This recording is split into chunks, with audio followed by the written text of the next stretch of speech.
Rebo Pahing. Ini akan terjadi peristiwa yang luar biasa. Untuk alam akan terjadi angin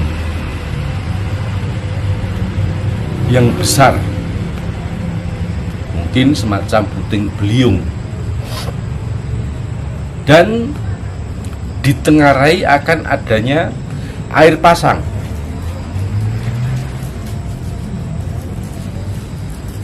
Kemudian ditambah lagi adanya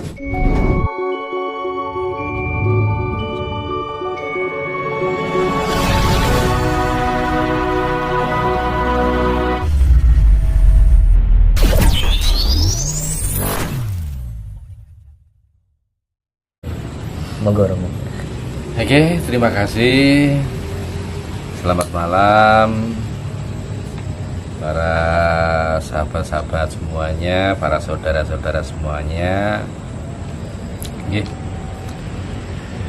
Pada malam hari ini atau hari ini, jadi pada zaman dulu, ini menurut mitos ya, menurut mitos atau dongeng dari mulut ke mulut, bahwasanya pada zaman dulu ada seorang resi bernama Kaisapa.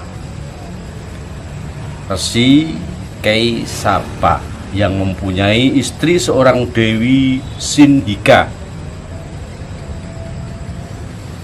Resi Kaisapa dan Dewi Sinhika ini dikaruniai 4 orang putra. 4 orang putra, diantaranya Sucandra, Candrahantri, Candra Pramardana, dan yang keempat atau si bungsu bernama Rahu. Rahu ini berbadan besar, raksasa, berbadan besar dan bermuka raksasa. Orang Jawa menyebutnya buto. Pada masa itu, di saat bulan purnama, para dewa berkumpul untuk membagikan air Tirta Amarta. Tirta Amarta adalah air suci yang diserahkan kepada para umat untuk berreinkarnasi. Jadi ketika orang yang sudah meninggal ini ternyata layak untuk dikembalikan ke dunia, diberi Tirta Amarta dan dipanjangkan umurnya. Namun peristiwa ini didengar oleh si Rahu, seorang raksasa putra dari Resi Kaisapa yang jahat tersebut, yang serakah tadi. Dia menjelma sebagai dewa, mencuri air atau Tirta Amarta tersebut dengan cara menjelma sebagai dewa. Dia meminum air itu. Tapi para dewa pun terkejut. Karena apa? Kalau para dewa ini baunya harum, wangi, apalagi para sukma-sukma itu baunya juga wangi.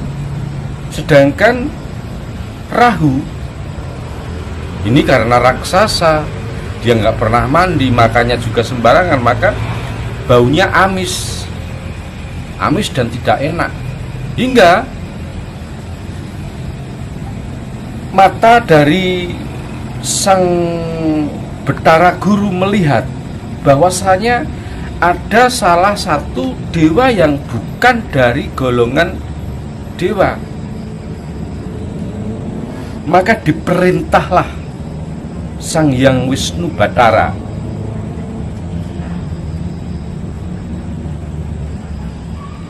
Hei Wisnu, tidakkah kamu lihat sosok dewa yang satu itu? Tampaknya kelihatan ganjil. Sang Hyang Pikulun yang mana? Mestinya kamu bisa melihat dengan permana jatimu. Coba kamu lihat. Oh iya Sang.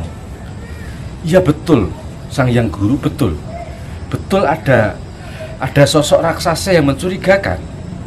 Nah, maka dari itu kamu harus membinasakan raksasa itu. Kalau tidak, maka Tirtamarta ini bisa habis. Maka dilepaskanlah senjata cakra.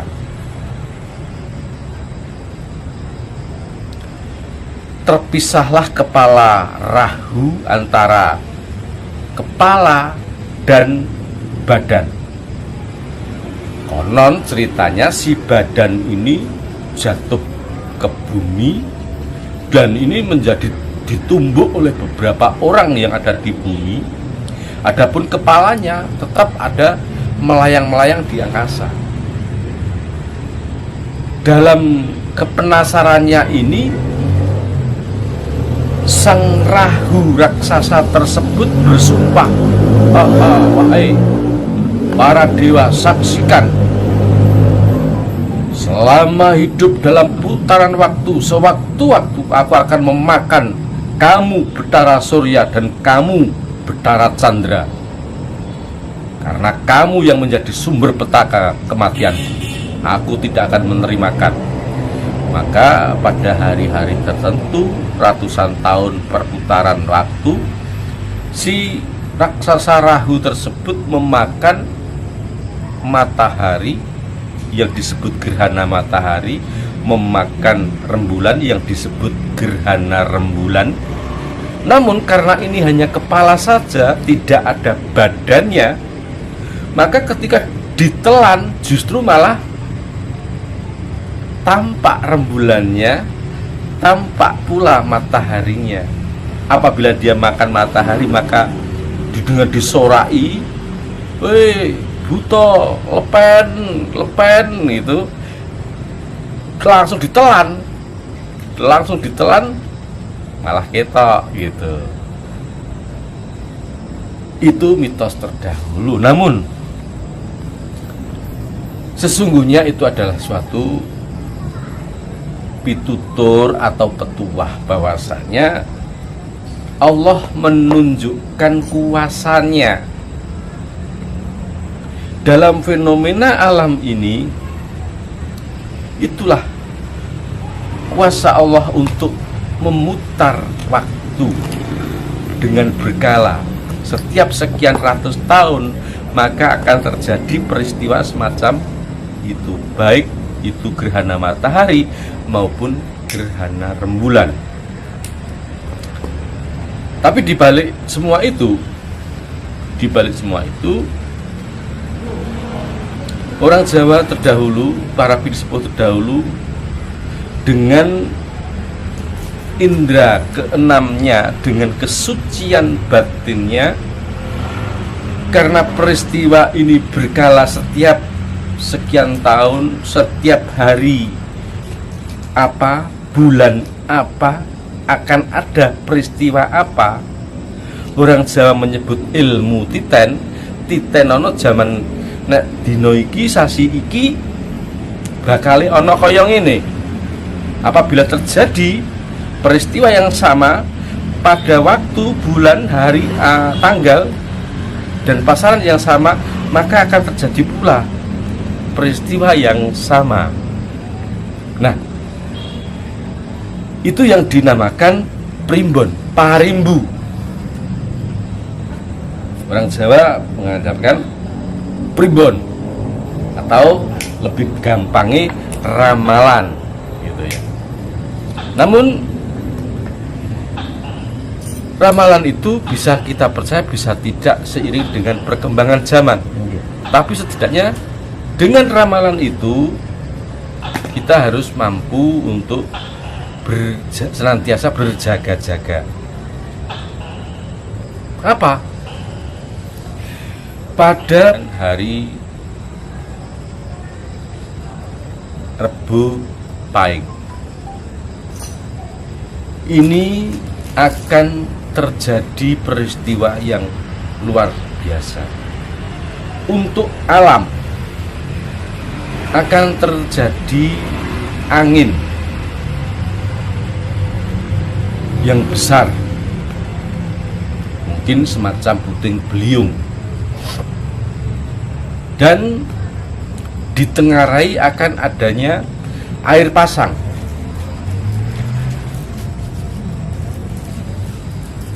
Kemudian ditambah lagi adanya wabah penyakit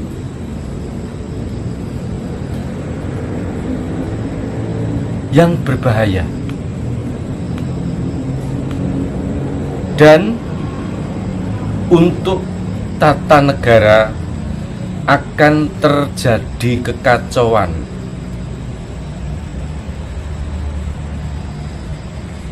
Para pembesar-pembesar berebut kebenaran. Para pembesar-pembesar berebut kekuasaan tanpa memperhatikan keluh kesah rakyat. Dan semua ini juga ada tolak balaknya. Jika orang Jawa menyebutnya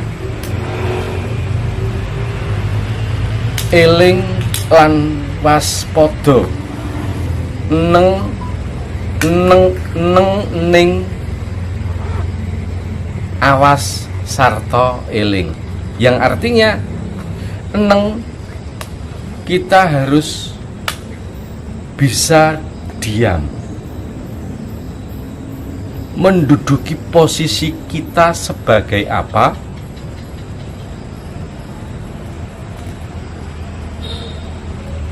Ning, jernihkan pikiran dan batin kita. Mohon petunjuk kepada Allah yang Maha Esa. Awas artinya kita tetap berjaga-jaga.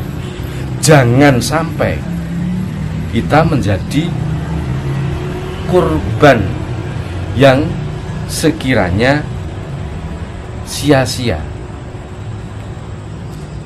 Eling, ingat bahwasanya kita hidup ini ada yang menghidupi. Di antara hidup itu ada daya hidup, maka seyogianya kita harus berpegang teguh pada prinsip kehidupan. Manembah manekung mujo marang Gusti Kang Maha Kawasa. Maka dalam posisi seperti ini hendaklah kita senantiasa berdoa, mohon keselamatan lahir dan batin.